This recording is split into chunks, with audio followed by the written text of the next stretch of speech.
To protect my daughter, I trapped her in a small machine, less than 10 square meters. Every time I brought supplies, we kept our distance. My daughter had a rare disease and could only breathe filtered air. I thought she'd live her whole life in this coffin, but then the unexpected happened. The purification system suddenly powered on, and even worse, yellow gas began pouring out into the streets.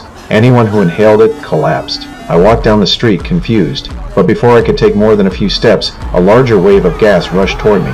I froze, and the gas hit me head on. The street turned into chaos. I ran home as fast as I could. Once I got inside, I pulled my wife away from the window. The next second, the toxic gas surrounded the window, seeping in through every crack. With my daughter in the purification room, I set it to energy-saving mode, and quickly grabbed my wife to leave. The gas was rapidly moving upstairs. We had no choice but to run to the top floor. A kind elderly couple lived there, and they let us in. We stepped onto the balcony, looking down at the terrifying scene below, speechless. But that wasn't the worst part. The entire city was covered in toxic fog. The gas had caused a power outage, and though my daughter was safe in the purification system, the backup battery wouldn't last until tonight.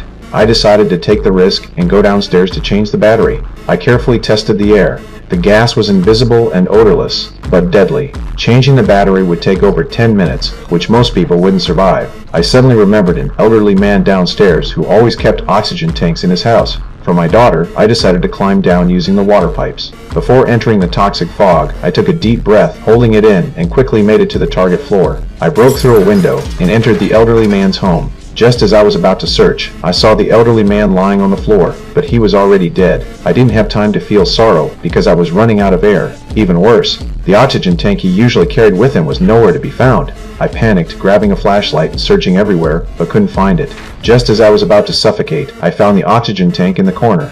I quickly put on the mask, opened the valve, and breathed in just in time. Once I recovered, I grabbed the backup tank and was about to leave when I heard a noise from the bedroom. Driven by curiosity, I raised the hammer and opened the door, only to find a small dog inside. Strangely, the dog was fine and was even excited. I wondered if animals were immune to the toxic gas, but soon, the sight inside disproved that theory. The mother dog in the room had already died. I was puzzled, but didn't have time to think more. Back home, I successfully swapped the battery for my daughter and brought some supplies. To gather more batteries, I went back downstairs. The street was littered with bodies, foaming at the mouth. The scene was horrifying. I tightened my grip on the oxygen mask and crawled under a car, gathering as many batteries as I could. Just as I was about to leave, I heard a whistle. Curious, I walked over and saw a large group of people. I approached them and found out they were soldiers sent to evacuate survivors. The whole city had fallen, and the higher-ups decided to seal the city after rescue operations. As the captain saw my makeshift oxygen tank, he handed me a pure oxygen tank, asking me to join the main group.